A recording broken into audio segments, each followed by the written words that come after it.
Bonjour, bonjour à tous et bienvenue sur le plateau de Décrypter l'Afrique. Vous nous regardez sur notre chaîne YouTube ou sur la télévision Vox Africa. Merci de nous rejoindre pour cette nouvelle édition de Décrypter l'Afrique, la quotidienne, que vous pouvez aussi suivre sur nos comptes TikTok et sur Facebook. Au sommaire aujourd'hui, le Cameroun toujours en pleine effervescence politique à l'approche de la présidentielle. Et une question se pose de plus en plus. Paul Biya sera-t-il élu facilement pour son 8e mandat à la tête du pays? Et peut-être avec tant de sérénité que le président camerounais s'est envolé dimanche pour un court séjour en Europe, dixit le communiqué de la présidence. Un voyage à destination de la Suisse, un de plus, alors que l'élection présidentielle aura lieu le 12 octobre prochain. Alors, est-ce de l'excès de confiance du camp présidentiel ou simplement une réaction après la sortie de Brenda Biya, la fille du chef de l'État, brièvement opposante la semaine dernière, le temps d'une vidéo? Quel est le sens de ce nouveau déplacement? Et qu'en est-il de l'opposition, toujours en proie à quelques joutes verbales autour de la question du fameux candidat consensuel? Faut-il prendre au sérieux la percée d'Issa Tiroma Bakary, ancien ministre de Paul Biya?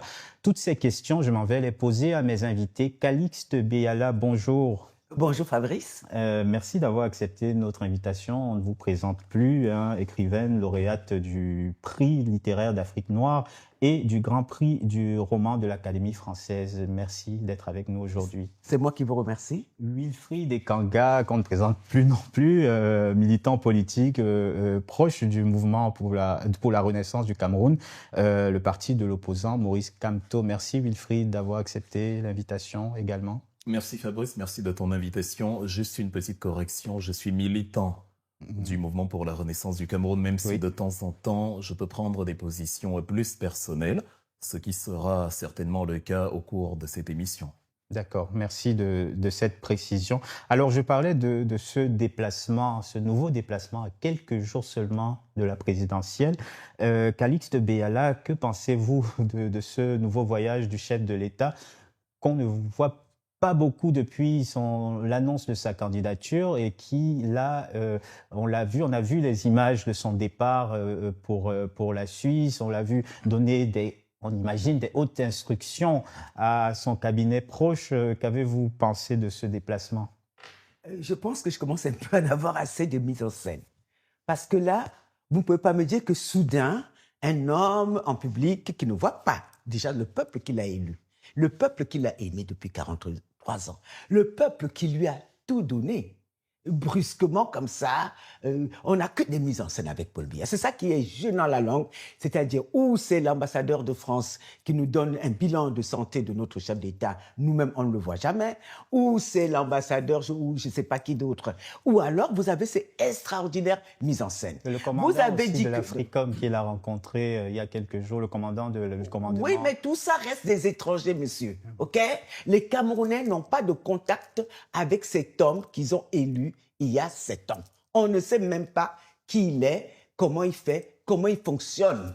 On en a assez d'avoir des informations par biais sans pouvoir avoir un contrôle sur quoi que ce soit.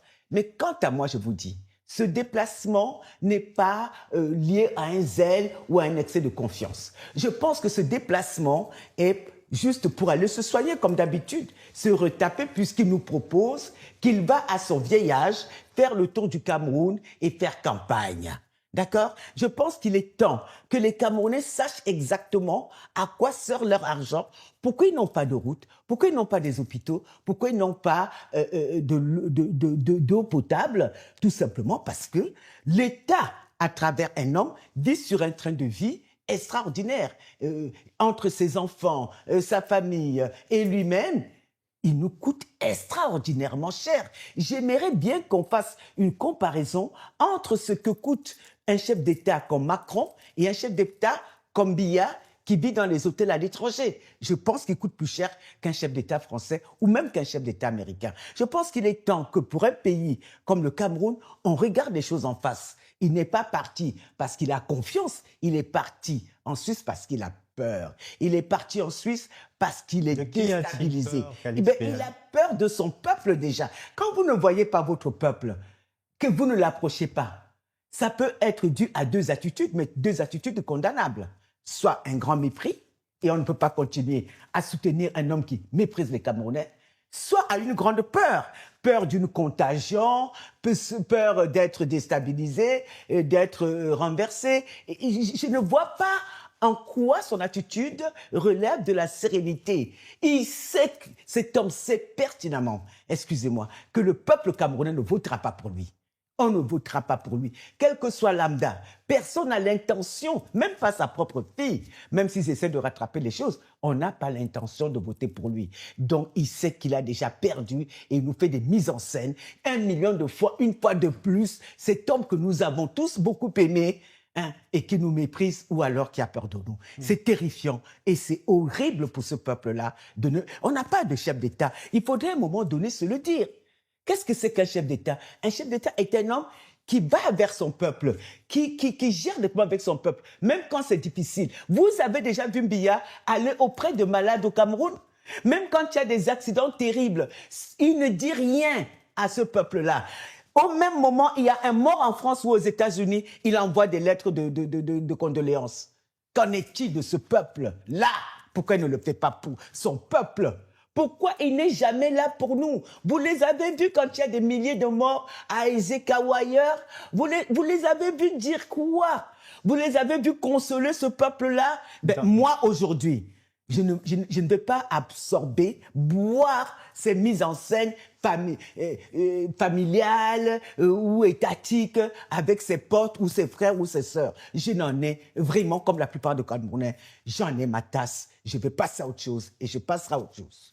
Wilfried Ekanga, il s'agit là d'une nouvelle forme de mépris envers les Camerounais ou c'est simplement le déplacement, enfin l'organigramme prévu, le programme prévu de ce chef d'État et de sa stratégie politique peut-être qui va préparer sa campagne du côté de l'Europe? Oui, on sait que la Suisse est la deuxième patrie de Paul Biya, Genève est la capitale officieuse du Cameroun. Je pense que c'est un mélange de tout. Ce n'est pas une nouvelle forme de mépris, c'est la continuité d'un mépris qui existe depuis le 6 novembre 82. Et je pense aussi que c'est un mélange de toutes ces choses-là, en ce sens où, évidemment, à 92 ans et demi, on n'est plus dans sa forme de ses 20 ans. Donc, d'une certaine façon, il faut se revigorer en vue de la campagne, même si il fera 10 à 12 minutes comme il y a 7 ans. Le deuxième élément, c'est que, parce qu'il ne contredit pas le premier, les sorties de sa fille Brenda, qui dans ses rares moments de lucidité a fait comprendre et a conseillé les Camerounais de ne pas voter Paul Biya. Évidemment, elle s'est fait remonter les bretelles assez rapidement, comme la plupart des Camerounais qui, lorsqu'ils sont un peu menacés et après y avoir exprimé leur opinion, reviennent exprimer l'exact contraire de ce qu'ils ont dit. Quelque temps avant, on l'a vu avec le chef du village Minkan, Ango Bangbang, qui est décédé il y a quelque temps, qui avait refusé l'offre des sceaux donnée par le sous-préfet pour venir après dire que non, il s'est jamais inscrit en faux contre le don du chef de l'État. On se souvient de plusieurs cas comme ça où les Camerounais semblent avoir le premier exportateur de retournement de veste politique semble être le Cameroun. Donc, d'une certaine façon, on va dire à Brenda, tu te calmes. Moi, Paul Biya, ton père, je n'ai absolument pas l'intention de quitter le pouvoir et je ne peux pas admettre que dans ma maison, il y ait des agents qui jouent contre moi. Et après, il y a le troisième élément, évidemment, le mépris, c'est-à-dire je ne pense pas qu'il s'inquiète outre mesure. Autant il a peur du peuple camerounais en ce sens qu'il n'a jamais créé de proximité réelle, il n'a jamais eu le courage de partager les souffrances des Camerounais, il n'est jamais allé à Ngouaché, il n'est jamais allé à Maga, il n'est jamais allé dans les inondations du Logon et Chari.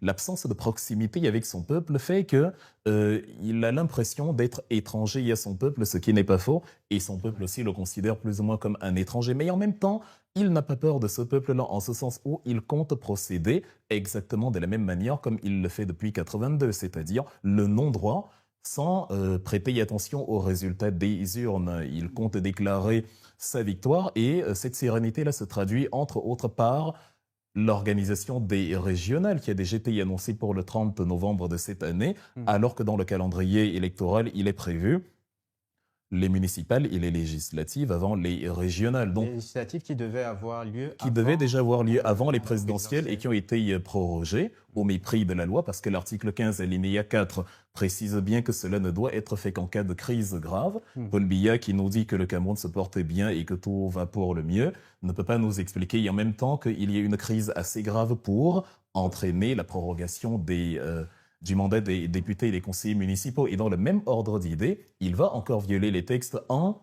avançant les régionales. Donc quelqu'un qui organise les régionales le 30 novembre n'a évidemment pas l'intention de quitter le pouvoir en octobre. C'est une sorte de pied de nez au peuple camerounais à qui il dit « Je ne crains rien, seule la mort me délogera d'ici » et évidemment, il appartient au peuple camerounais de le faire mentir d'une manière ou d'une autre.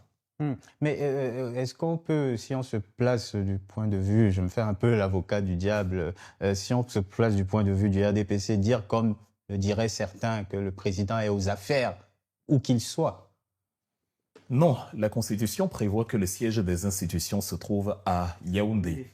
Madame Biya a parlé tout à l'heure des sommes folles qu'il a dépensées. Je me souviens lors de la campagne 2018, quand on était au Cameroun, il y avait un rapport de l'Organized Crime and Corruption Reported Project qui tablait déjà à plus de 65 millions de francs suisses. Les dépenses de Paul Biya, en fait, il dépense en moyenne 40 000 francs suisses la nuit pour sa suite présidentielle à l'Intercontinental de Genève, ce qui dépasse les 20-25 millions de francs CFA. Une horreur absolue quand les enfants manquent de couveuses, de plateaux techniques, quand les hôpitaux manquent de scanners et quand les coupures d'électricité sont le lot quotidien des Camerounais. Donc, évidemment, on est dans une boulimie qui est toujours masquée par les agents du RDPC, par le fait que, bon, il est parti, il travaille. Voilà un président qui ne travaille pas avec ses concitoyens, mais il travaille toujours à Genève. On a eu ce cas de figure quand il est allé rendre compte à Emmanuel Macron d'un grand dialogue national dans son pays auquel il n'a pas lui-même assisté, alors que la distance entre le palais des Taudis et le palais des Congrès est beaucoup plus petite que la distance entre Yaoundé et Paris. Et donc, on est dans cette continuité-là où, en ayant villégiature, Paul Biya n'a jamais travaillé. Il n'a fait que jouir du pouvoir. On a masqué sa paresse et ça fait néantise sur un travail que personne ne voit. Un président qui ne visite pas les chantiers, un président qui ne va pas au chevet des malades, un président d'ailleurs qui ne s'est même pas exprimé depuis l'officialisation de sa candidature. Oui, parce que c'est une formalité. Et d'ailleurs, peut-être qu'on va le développer ici. Il a déjà mis sur pied les mécanismes qui lui garantissent la victoire. Paul Biya n'a jamais considéré l'élection présidentielle comme une élection. Le Cameroun est sa propriété depuis le 6 novembre 82 et même le raisonnement du RDPC est configuré de manière à ce que on considère le Cameroun comme étant la propriété de Paul Biya. Ce sont les militants du RDPC qui vont vous dire « allez faire ça chez vous ». Ce sont les militants du RDPC qui vont dire « tente de venir au Cameroun, ici on voit ». Ce sont les militants du RDPC qui ont ce réflexe de l'impérator qui a le droit de vie ou de mort sur les concitoyens. Donc ce n'est pas aujourd'hui que ça changera. C'est subtil que vous là-dessus quand même. Je pense qu'il y a énormément aujourd'hui de militants du RDPC qui ne veulent plus de ce Paul Biya. Là, on parle des gens. Ils laissent faire. Ils disent beaucoup qu'ils ne vont pas voter. Ils ne vont pas voter pour Paul Biya. Ce qui se passe en ce moment est inédit. Mais je crois quand même qu'il a peur. Je crois qu'il a peur parce que je vois les coups de fil, je vois des propos, je vois de l'inquiétude. Je vois comment, quand vous dites par exemple que les gens, c'est le pays du retournement de veste. Oui et non. Parce que les gens ne retournent jamais les vestes parce qu'ils veulent retourner leurs vestes. Mais les retournent sous la menace. Il fallait préciser ça. Et on a vu, par exemple, pendant la mort de Martinez Zogo, les chefs Eton qui étaient venus faire des incantations, et on a eu l'impression qu'ils avaient retourné leur veste. Mais moi, en suivant bien la scène, j'ai vu qu'on les avait obligés à tenir certains propos. Oui, évidemment, y compris les proches de la famille de Martinez. On les menace, même Brenda Biya, ce qu'elle dit aujourd'hui, ne correspond en rien à ce qu'elle est. Donc, je veux dire qu'il ne faut pas oublier que les peuples camerounais ont en permanence braqué sur les tempes un pistolet. C'est-à-dire, sur Brenda Biya, quand vous dites cela, ce qu'elle dit ne correspond à rien à ce qu'elle est, c'est-à-dire ses prises de position. Non, depuis hier. Parce qu'elle a rétro-pédalé. Elle a rétro-pédalé, mais mal. C'était même maladroit. Oui. C'est là où on voit qu'ils n'ont pas une bonne communication politique. Parce que quand il y a ce genre de fait, d'habitude, il vaut mieux laisser passer pour que les gens oublient. Mais en revenant dessus, vous entretenez la mémoire, ce qui fait qu'on sait que Brenda Biya, elle a dit aux Camerounais, ne votez pas pour mon père. Mais est-ce qu'elle l'a dit parce qu'elle est véritablement politisée ou est-ce qu'elle était dans une situation de fragilité ou de rupture vis-à-vis de sa famille qui a fait qu'elle prenne cette position? Parce qu'on sait très bien qu'elle n'est pas extrêmement politisée. Elle le dit là, mais la réalité, c'est un peu de l'opportunisme de dire « oui, ne votez pas pour mon père » et le lendemain de dire « je l'ai dit comme ça, ne suivez pas ma position ». Non, mais je pense qu'en fait, les gens ont tendance à croire que cette fille n'est pas intelligente. Moi, j'ai quelquefois suivi ces bribes de conversation à elle-même, hein, parce qu'elle se parle toute seule. Et il y a une logique. Elle n'est jamais sortie d'une logique de menace. On menace ma vie, on veut me tuer, la maison est hantée. Depuis toujours, elle le dit.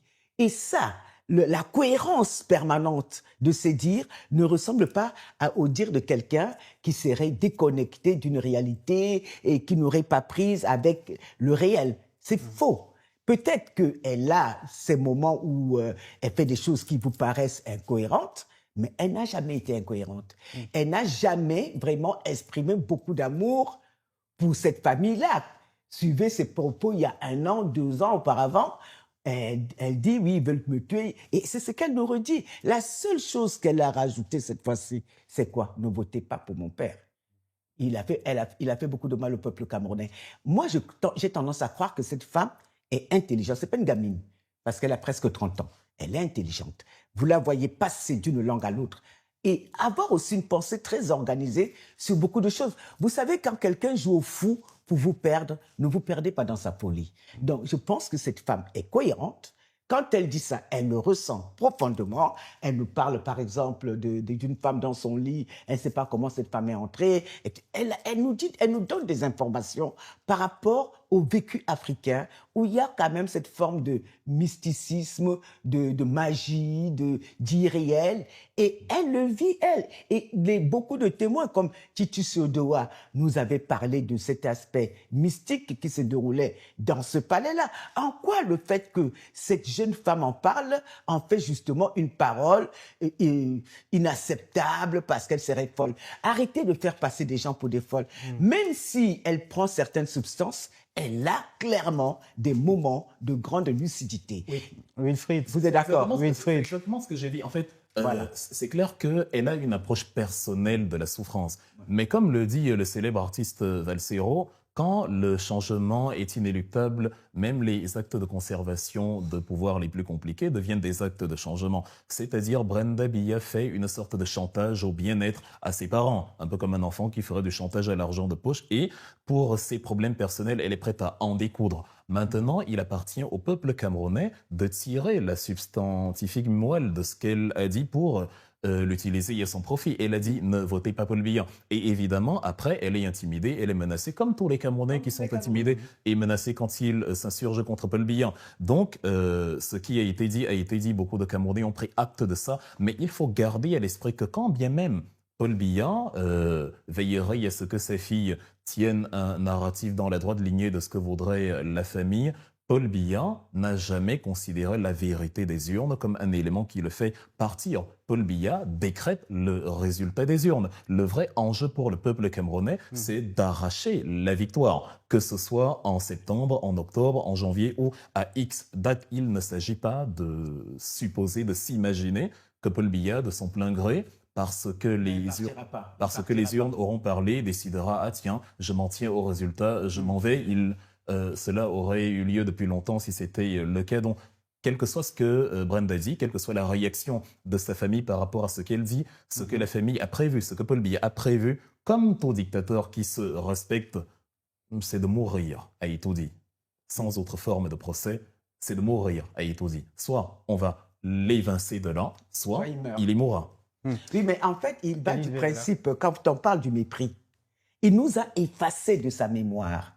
Pour lui, nous n'existons pas. C'est pour ça qu'il pense, d'ailleurs, les gens qui l'approchent le disent, qu'il est le seul capable de diriger le Cameroun, qu'après lui, il n'y a personne d'autre. Donc, il a intérêt à vivre le plus longtemps possible et à rester au pouvoir pour nous diriger. Il nous a effacés. Je veux dire, ce mépris dont nous parlons là, c'est aussi de l'effacement d'un peuple, de l'inexistence d'un peuple. Il a décrété que le Cameroun lui appartient en propre Et donc, on n'existe pas. Et effectivement, il gardera le pouvoir, qu'il vente, qu'il pleuve, quels que soient les résultats des urnes. Moi, je suis convaincu. C'est ma position. Je suis sûr qu'il perdra ces élections, qu'il arrivera peut-être au mieux 4e. Je le dis avec force.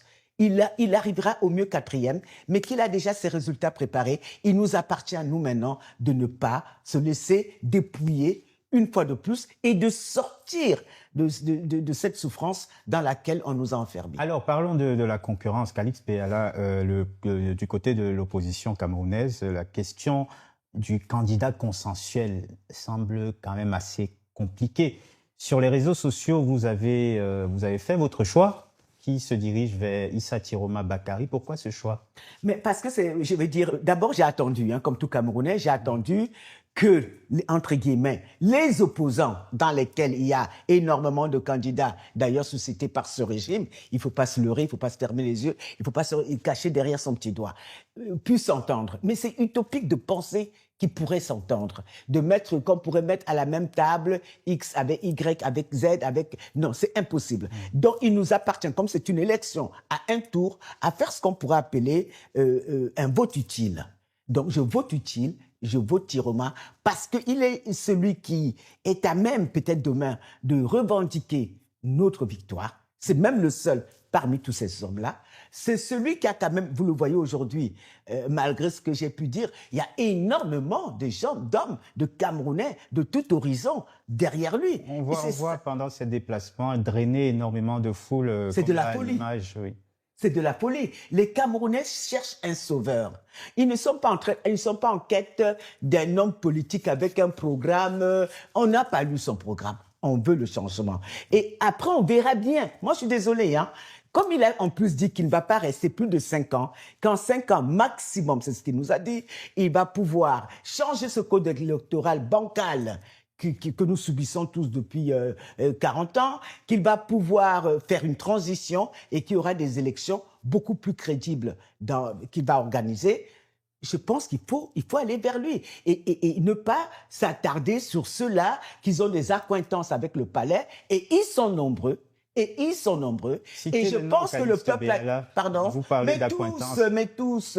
La fois passée ici, je vous ai parlé de l'opposition à Biya. C'est une opposition orchestrée dans l'ensemble. Donc, je suis désolé, le peuple, ce n'est pas seulement moi, a déjà fait un choix. Donc, on n'a pas attendu. Vous vous rendez compte, nous sommes à peu près à 2 semaines et demie, ou à peine 3 semaines de la date fatidique. Nos soi-disant opposants sont en consultation. Eh bien, on s'affranchit d'eux. La majorité des Camerounais ne sont pas des partis politiques. Donc, on prend notre destin en main, comme nous l'a demandé l'archevêque de Yagua. On vote pour notre diable qu'on a choisi. C'est tout. Wilfried Ekanga, le changement à tout prix. Vous achetez cet argument? Non. Personnellement, je ne voterai jamais pour le diable.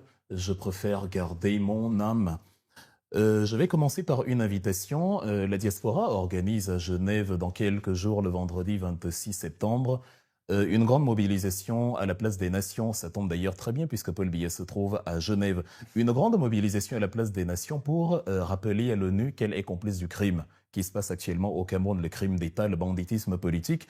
On a vu la réunion entre l'ONU et l'ECAM en début d'année. Ils sont venus nous dire que voilà, on a parlé avec l'organe électoral au Cameroun pour la transparence des élections, etc. Et des fonds ont été alloués à l'ECAM pour l'organisation. Pourtant, l'ECAM dispose déjà d'un budget de 12 milliards de francs CFA chaque année, ce qui ne les a pas empêchés d'organiser la barbarie que nous avons vécue le 26 juillet et le 5 août dernier. Donc, il faut que les Camerounais se rappellent que nous sommes dans un état de non-droit, enfin dans un non-état, parce que jusqu'au 26 juillet, j'étais persuadé qu'on était dans un état de non-droit, mais le 26 juillet et le 5 août à la Cour constitutionnelle, ils ont piétiné pour de bon la constitution camerounaise, les lois de la République. Ils ont décidé qu'ils sont la loi, ils ont décidé que les textes ont beau dire X, mais eux, ils n'en font qu'à leur guise.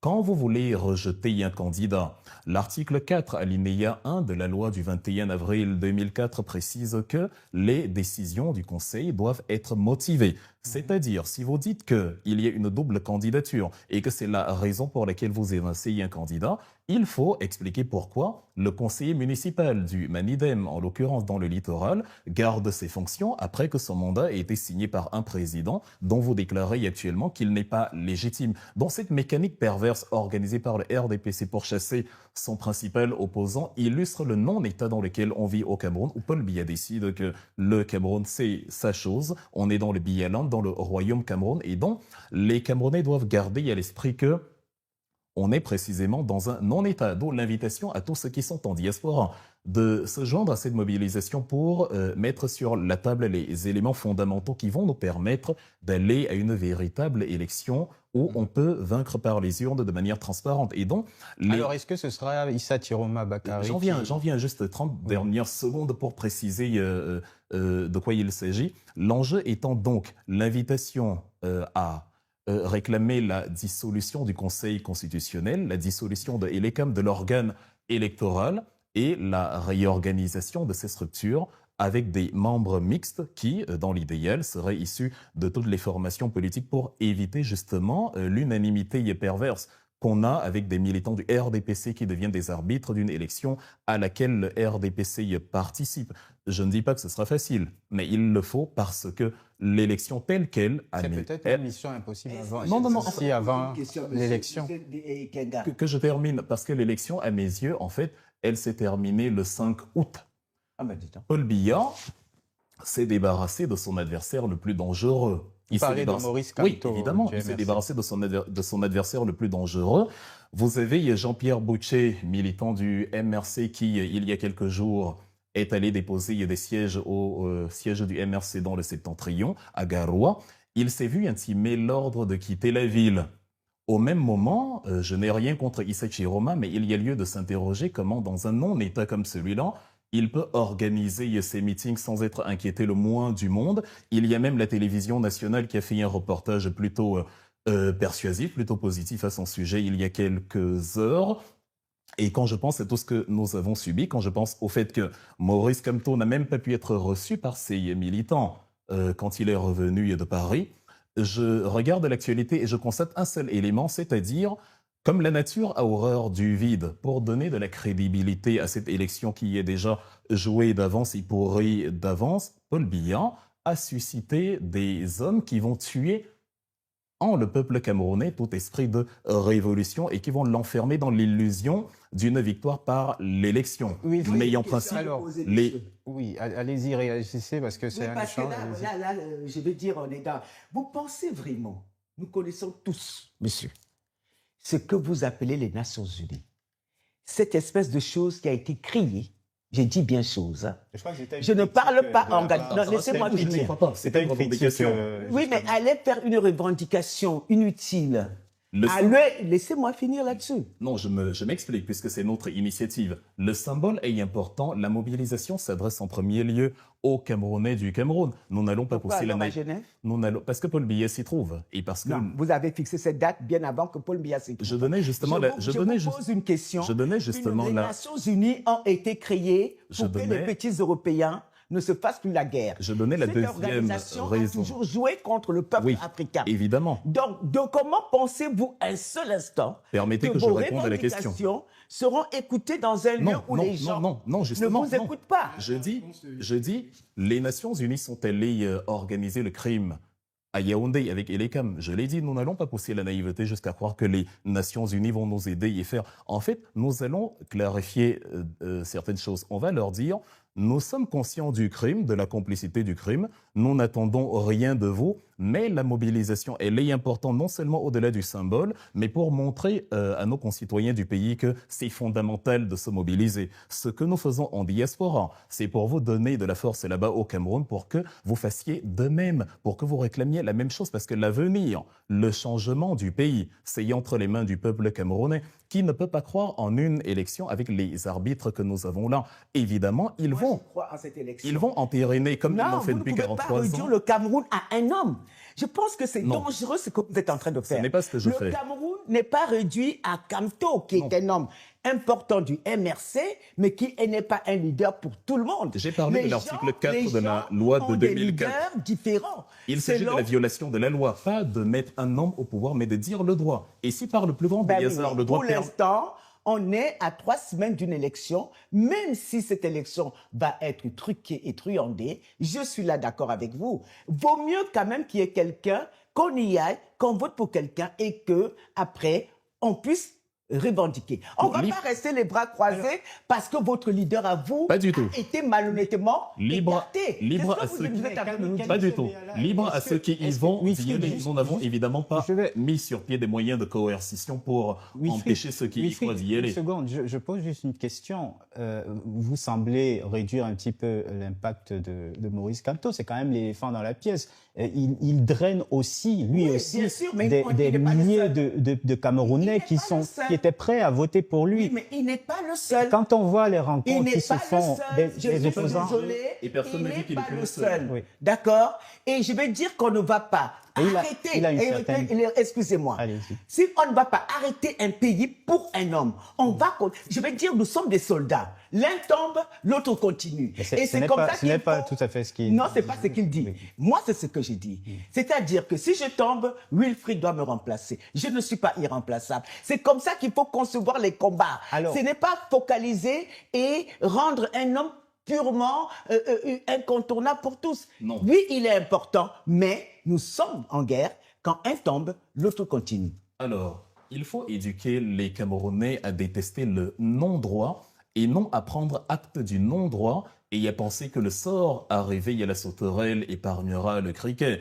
Aujourd'hui, Maurice Kamto reçoit, alors qu'il a été exclu du jeu, les candidats en Certes, liste oui. qui, d'une certaine façon, reconnaissent évidemment qu'il est le facteur X à cette sa élection. crédibilité politique. Et on d'une peut donc certaine poser la façon. question Moi, je pourquoi n'y crois pas. Vous Et- n'y croyez pas. Est-ce que vous avez quelque chose, vous reprochez quelque chose en J'ai envie de particulier m'y aller au à bout de Maurice la- Kamto? Ah non, je- l'analyse. je reproche pas quelque chose à Maurice Kamto.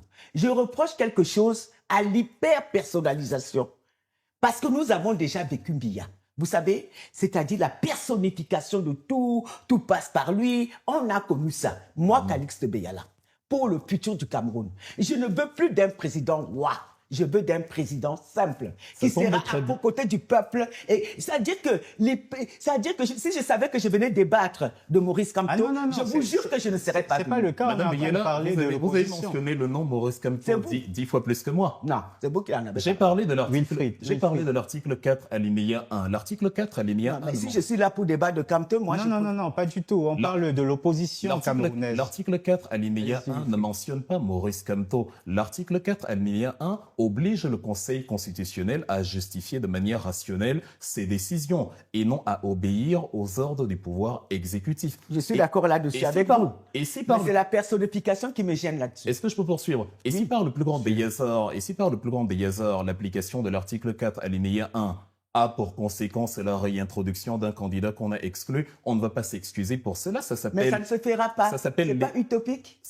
l'état de droit. Oui, mais et, ça ne se fera pas là. Nous sommes à 3 semaines. et que ce soit Vous voulez qu'on n'aille pas voter parce que Maurice Kamto n'est pas là? Permettez-moi d'aller au bout Ah. de l'analyse. Je n'ai pas forcé quelqu'un à ne pas aller voter. Non, mais je suis pas. Enfin, je pensais Alors, qu'il y avait Quand je un parle débat de la, sur le Parlement. quand je parle de la mobilisation du Oui, 26, c'est une poursuivez, invitation. terminez. Et On actuellement, sort là-dessus. oui, de la même manière que j'ai le droit de ne pas croire en Issa Oui, Chiroma non, mais Bakary, ça, c'est votre droit. Oui. précisément parce que les fondamentaux qui font un homme politique convaincant, un homme politique qui présente à son peuple les garanties de faire plier un régime qu'il soutenait il y a 2 mois et demi, il ne les a pas. La force matérielle... On pourrait dire ça de tous les opposants camerounais. La- Ils ont Alors- tous plus ou moins travaillé avec ce Non, régime. ce n'est pas de ça qu'il est question. Il ne Ben s'agit pas si. de travailler Alors, pour le une régime. Une question, Calixte Beyala. Si on va aller Issa chercher Chiroma- le cadavre, C'est de intéressant tout qu'on le aille au bout monde. On va des les sortir analyses, dans le Madame placard. Beyala. Sinon, on ne va pas se comprendre. Calixte Beyala, Issa Chiroma Bakary et Bello Bouba Maïgari sont-ils crédibles justement du fait de leur participation depuis des décennies à des gouvernements de Paul Biya?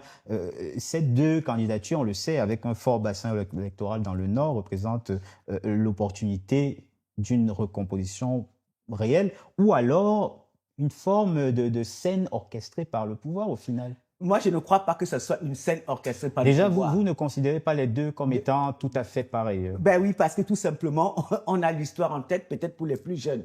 Vous ne vous en souvenez pas qu'en 1992, Bello Bouba est celui qui a aidé Biya à garder le pouvoir. Et quand on a tué les gens du Nord en 1984 lors de ce entre guillemets coup d'État, Bello Bouba était parti s'asseoir au Nigeria et Biya lui versait un gros salaire. Ça, tout le monde le sait. Je suis d'accord avec vous. Voilà. Donc, et pendant ce temps, Issa Chiroma avait été arrêté, tabassé, gardé 7 ans en prison. Il avait perdu toutes ses dents. Je vais dire, comme vous le disiez si justement, même quand les gens veulent se rebeller au Cameroun, il y a des moyens de coercition. Je crois en Chiroma. Pourquoi? Là, je vais vous dire une conversation que lui et moi, nous avions eue il y a 5 ans. Et il ne m'en voudra pas d'en parler. Il y a 5 ans, j'étais avec Chiroma et je lui disais que moi, ce régime-là, je vais le combattre vraiment de manière très violente dans les jours à venir. Il me dit, petite sœur, moi aussi. J'ai dit, qu'est-ce qui se passe? Il me dit, si jamais Biya se représente, je ne le soutiendrai plus jamais. Et ce jour-là, il me l'a dit, c'était il y a 5 ans. C'est drôle, il a dit le contraire il y a quelques mois. Non, mais moi, je veux dire, il n'y a pas que moi, il y a d'autres personnes. Vous imaginez bien, monsieur Etanga, vous qui êtes si brillant, d'accord, que s'il avait dit autre chose il y a quelques mois, ou même si j'avais sorti ses propos il y a quelques mois, il aurait été arrêté, jeté en prison, sans autre procès ou tué. Le rôle d'un homme politique, c'est de mourir pour son peuple. Allez donc, pourquoi vous n'allez pas donc devant les armes? Pourquoi vous restez ici? Allez donc devant les armes et faites-vous tirer dessus. Ce n'est pas de ça qu'il s'agit. Moi, je vous dis non.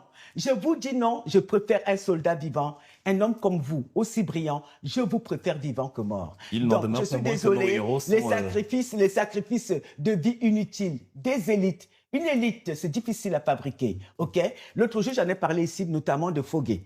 Parce qu'une élite, c'est très difficile à fabriquer. Donc, pour vous construire, on a mis 30 ans. Et pour vous avoir à nouveau, il faudrait 40 autres années. Je ne l'invite pas à la mort, je ne fais que réagir à ce que vous avez dit. Non, mais je vous dis que vaut mieux que vous soyez vivant que mort. Si vous me dites je m'en vais au-devant des armes, je vous dis non. Wilfried, si la dynamique Chiroma se poursuit dans ce sens, si Maurice Kamto, qui a dit qu'il attendait que les deux candidats du Septentrion s'unissent, si Maurice Kamto appelle à voter Chiroma, que feront les militants du MRC? Beaucoup. Peut-être au moins la moitié le suivra. Je ne m'y plierai pas et c'est pour ça que j'ai dit à l'entame de l'émission que j'aurai des positions plutôt personnelles parce que la réalité nous fait comprendre, nous fait constater, et c'est l'histoire, le Cameroun ne réinvente pas la roue, les dictatures ne laissent pas les opposants s'exprimer. Paul Biya, qui a torturé Chiroma en 1984, n'a pas changé en 2025. C'est le même Paul Biya, toujours aussi perfide, toujours aussi cynique, toujours aussi meurtrier. Mais qui gardent des hommes qui ont marché. Permettez-moi, Madame Beyala, justement. Qui gardent juste, ça c'est une histoire qui me choque, qui gardent juste des intellectuels qui ont marché 7 ans en prison. Il faut le faire. Et donc, le même Paul Biya, qui est capable d'arrêter Olivier Bibo-Nissak dans son salon devant un match de foot, ne peut pas laisser quelqu'un comme Chiroma Bakary, qui menace son pouvoir, organiser des meetings à travers le territoire sans au moins essayer de déployer la police. C'est-à-dire, le calendrier, le timing est parfait. Peut-être le sous-estime-t-il. Au départ, il le sous-estimait. En fait, il ne le craint pas du tout. On s'est débarrassé. Imaginez une élection où Chiroma n'existait pas.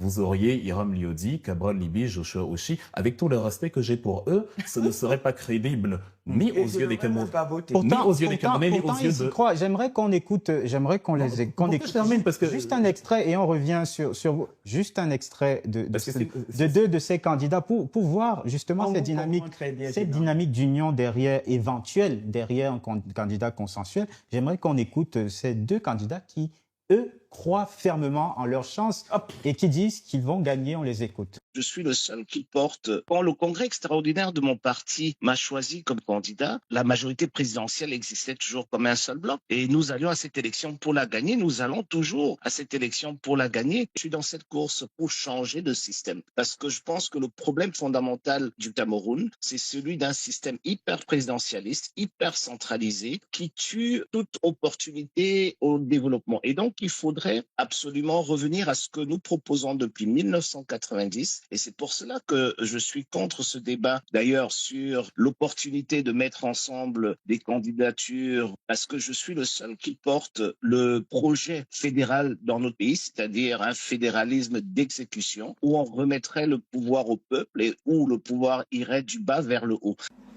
Je tiens à dire à ceux qui sont passés là et ceux qui sont en train de nous écouter que je vais gagner cette élection du 12 octobre 2025.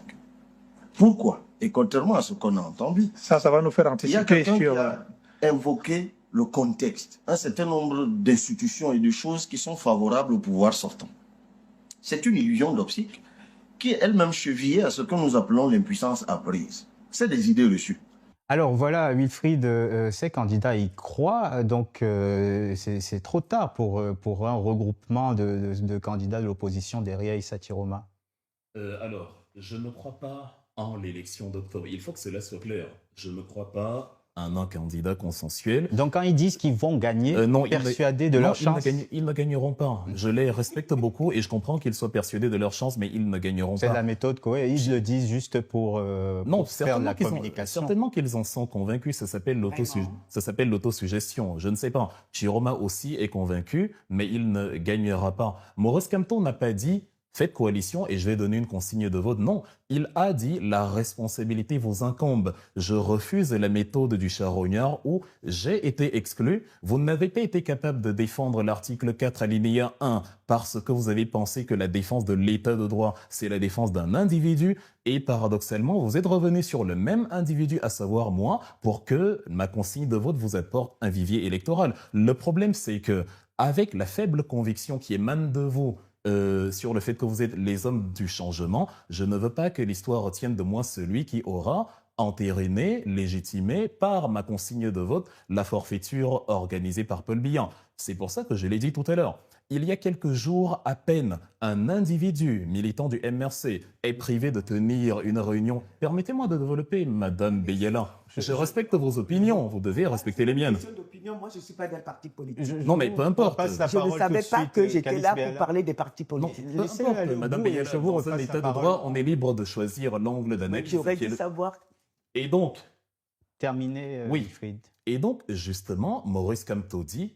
La responsabilité vous revient. D'ailleurs, il a fait un texte ce matin où il a dit « C'est toi et toi-même avec toute ta conscience ». On n'oblige pas les Camerounais à ne pas voter pour Chiroma, mais on ne va pas non plus obliger Maurice Kamto à jouer la charogne et à donner des mots d'ordre pour qu'on dise de lui sur le tard que oui, l'élection était crédible puisque Maurice Kamto lui-même avait donné une consigne de vote. Pour avoir l'électorat, il faut convaincre par justement la capacité à montrer que oui, on est un homme politique solide par le projet de société, même s'il ne semble plus important dans le contexte actuel, par justement la résistance dans la position et non les retournements de veste ultra fréquents. Et donc, ceux qui n'ont pas pu obtenir tous ces éléments, de la même manière qu'ils n'ont pas pu obtenir les éléments matériels comme les scrutateurs, ne vont pas se cacher derrière Maurice Kamto pour faire les devoirs qu'ils n'ont pas faits.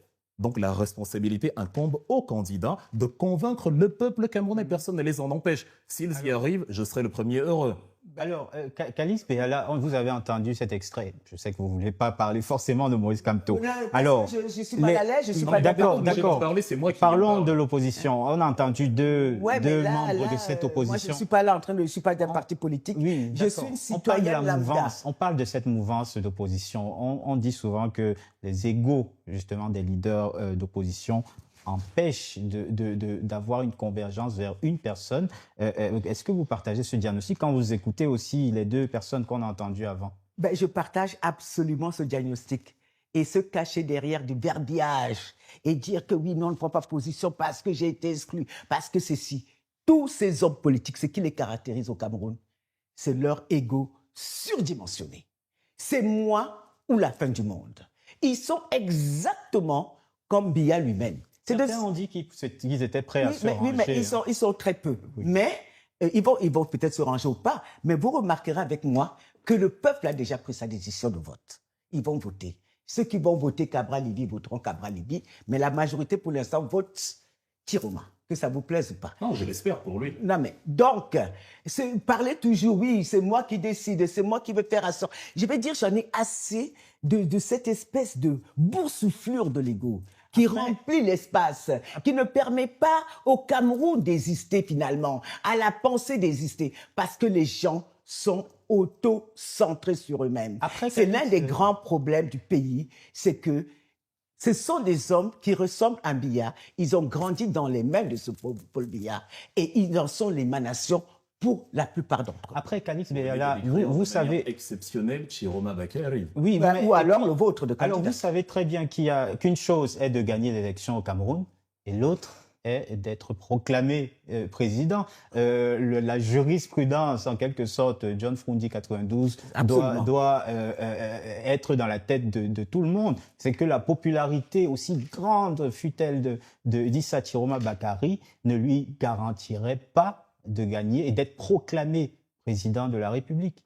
Oui, non, mais là-dessus, je suis d'accord. Quand les institutions sont actuellement, fondamentalement aux mains d'un pouvoir et d'un système. Je suis d'accord avec vous là-dessus. Nous sommes tous des prisonniers de ce système. Les hommes politiques le ressentent peut-être un peu plus, mais chacun d'entre nous est prisonnier. Il faut se libérer. Ce qui est tout à fait évident, c'est que Chiroma va gagner, il ne sera pas déclaré vainqueur. Aujourd'hui, je vous le dis, Biya ne peut pas gagner l'élection, quel que soit le chat qu'on mettrait devant lui. Il ne peut pas les gagner. Mais il va se proclamer vainqueur. Mais que faire alors ? Mais c'est au peuple maintenant de se décider. Est-ce que nous allons le laisser nous flouer encore 7 ans, ce qui est beaucoup, parce qu'il s'agit aujourd'hui de notre survie, de la survie d'une nation, de la survie d'un peuple. Parce que si on le laisse encore 7 ans, ce que moi je crains, c'est qu'il va s'arranger à ficeler encore un peu plus les choses avant de partir et on ne pourra plus du tout respirer. C'est ce que je crains. Et qu'est-ce qu'il va faire? Il va peut-être donner à un de ses lieutenants le pouvoir qui a 40 ans, qui a peut-être 50 ans et qui va rester 40 ans de plus avec les armes pointées sur la tête des Camerounais. C'est pour ça que je vais voter Chiroma. Parce que je veux dégager ce système. Parce que je préfère dégager ce système que de me dire « Ah mais non, je joue au Ponce Pilate, advienne ce que pourra, que chacun prenne ses décisions ». Tous les jours, j'incite le peuple camerounais à aller voter Chiroma. Et on verra après ce qui va se passer, puisqu'il nous a promis de ne rester que 5 ans. Là, après, ton candidat pourra avoir une élection crédible. Wilfried, il y a 5 ans, des militants qui manifestaient pour la réforme du code et du système électoral et pour la fin du conflit dans les régions anglophones ont été arrêtés, embastillés depuis. Et rien n'a changé. Depuis, 36 opposants sont toujours derrière les barreaux. Le système est-il trop fort, trop brutal pour cette opposition? Non, c'est parce que aucune dictature n'a jamais résisté à la mobilisation populaire. Le problème, c'est que si je viens vers vous et que je dis il faut respecter l'article X et que vous considérez que j'essaye de militer pour moi, la mobilisation n'aura pas la masse critique suffisante pour faire plier la dictature. Et c'est ce qu'on a actuellement. Vous avez raison, Madame Beyala, on ne construit pas un pays centré sur une personne. Et j'ajoute, on construit un pays centré sur le respect des lois. Et quand un monarque, quand un tyran décide de ne pas respecter les lois, il faut que la masse populaire l'oblige à le faire, plutôt que de se dire que nous allons gagner une élection où l'arbitre, je l'ai déjà dit une fois sur un autre plateau, porte le maillot de l'adversaire. Pour revenir au nom que vous ne voulez pas que j'évoque, je supporte très bien que vous parliez de Chiroma. Maurice Kamto n'a rien demandé à personne. Il est à la maison, il est chez lui. Ce sont eux qui demandent à le rencontrer. Ce sont eux qui font de lui le faiseur de roi. C'est un terme qu'il a refusé. Il l'a écrit il y a quelques jours. Il l'a dit, ne m'appelez pas comme ça. Ça flatte précisément certains égos et je ne veux pas marcher dessus. Moi, j'ai été exclu, c'est-à-dire je ne suis plus dans la capacité de faire quoi que ce soit. Vous pouvez le faire. Vous êtes les hommes politiques en lice. D'ailleurs, vous étiez chacun convaincu que vous êtes la personne à même de faire plier le régime. Je me pose la question, il est le premier surpris. Pourquoi venez-vous vers moi plutôt que d'aller vers le peuple camerounais ou à minima de faire la coalition, si tant est que c'est indispensable, entre vous pour montrer aux Camerounais votre capacité à faire bloc autour d'un individu. À quel moment est-ce que j'entre dans l'équation? C'est précisément... Il peut entrer dans l'équation, excusez-moi, en tant que simple citoyen. On ne va pas lui demander parce que notre... En tant que citoyen, il ira voter s'il le veut. Bah voilà, c'est largement suffisant. Il faut aussi appeler... Mais il ne faut pas... Le chantage... En simple citoyen, il peut aussi appeler à voter comme Maître Alice mais il ne faut pas qu'on l'y oblige. Mais personne ne doit l'y obliger. Justement, c'est ce qui est en train de se passer. Le chantage à la consigne de vote, c'est une méthode de charognard en politique. Non, il n'a pas à répondre à ces charognards, justement. Il a raison. Mais il peut appeler, lui, en tant qu'individu, vu la crise dans laquelle nous sommes, vu les difficultés dans lesquelles nous sommes trempés, où nous sommes englués jusqu'au cou, vu le fait que nous avons la chaîne tenue par le régime qui peut tirer dessus à tout moment et nous étrangler, il a l'obligation de faire quelque chose. Non, précisément pas. Vous voyez, il ne doit pas être obligé. Madame Beyala, qui ne le passe pas alors, ça s'appelle du Ponce-Pilatisme. Dans ce cas, vous ne me fatiguez pas avec ça. Madame Beyala, vous allez d'ailleurs remarquer que Ponce Pilate, qui n'avait rien demandé aux Juifs, n'a pas subi de punition pour s'être lavé les mains. De la même manière, c'est le droit de Maurice... dans ce cas, ne me l'imposez pas sur un droit de Maurice Kamto. Alors, oui, terminez, Wilfried, sur ce point.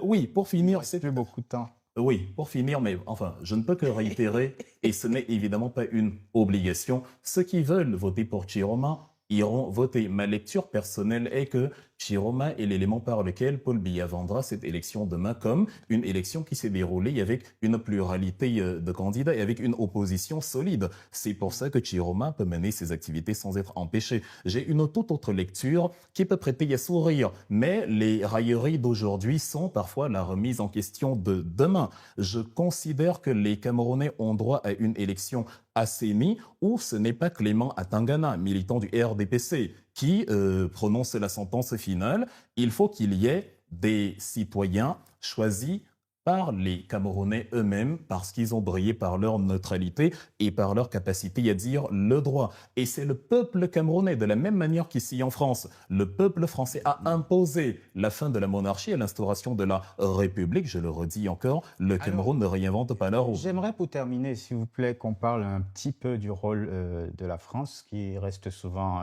critiqué.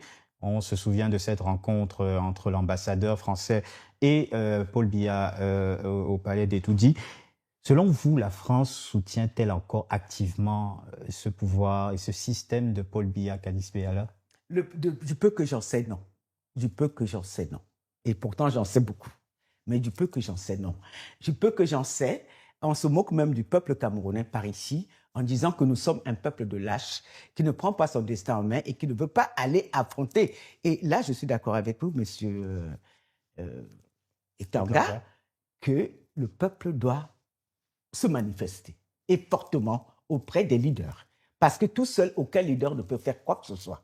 Mais la France en tant que telle, je ne pense pas qu'aujourd'hui, elle a même déjà du mal à s'auto-gérer. Vous avez vu des manifestations ici où on demande à Macron de partir. C'est une première. Ou au Parlement, il y a des pétitions signées pour qu'il s'en aille, pour qu'il démissionne. C'est une première en France. La France n'a jamais été aussi fragilisée, à la fois sur le plan intérieur qu'extérieur. Donc, bien sûr que les nègres de service vont toujours vouloir demander l'avis de la France. Et elle va toujours se faire un plaisir de donner cet avis qui ne compte pas, mais elle n'est plus puissante. La France a été énormément affaiblie depuis les années 2010-2011 avec ce qui s'est passé en Côte d'Ivoire et en Libye. Elle n'est plus ce qu'elle a été. Elle avait marché à l'époque sous ses propres valeurs, donc personne n'y croit plus. Même quand Macron a essayé de faire venir des jeunes à Montpellier pour parler des relations France-Afrique, ben, il s'est planté, tout s'est très mal passé, les jeunes Africains se sont moqués de lui. Pour moi, franchement, la France n'existe que parce que nous acceptons encore d'utiliser le franc CFA. Ça aussi, c'est de notre responsabilité, parce qu'on croit que la France tient un pistolet sur la tempe des Africains pour utiliser le franc CFA, mais c'est faux, puisque c'est un ami, comment il s'appelle, Hollande, et que j'avais beaucoup milité pour qu'il gagne des élections en France. À l'époque, je me souviens qu'il avait fait venir, Sapin, son ministre, avait fait venir tous les ministres des Finances africains. Michel Sapin. Oui, il les avait fait venir, j'étais là. Et à l'époque, par rapport au franc CFA, j'ai vécu, M. Ekanga, la plus grosse honte de toute ma vie. Je vous dis de toute ma vie. C'est-à-dire, j'ai fait des revendications et les Africains sont venus nous dire ici que le franc CFA était la plus belle chose qui leur soit arrivée, qu'ils ne voulaient pas changer. Des personnes d'Afrique centrale, parce que tous les ministres dans les zones francs, ils étaient tous là, ils ont tous dit que non, c'était génial. Vous savez, quelquefois même, nous nous décrétons esclaves alors que nous ne le sommes plus.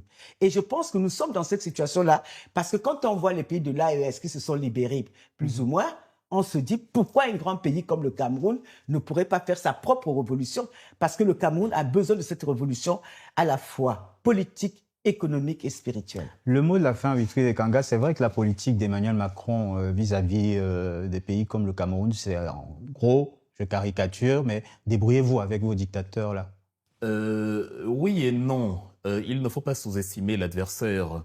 La France ne s'est pas indignée du non-droit qui a été dit au Cameroun en juillet et août.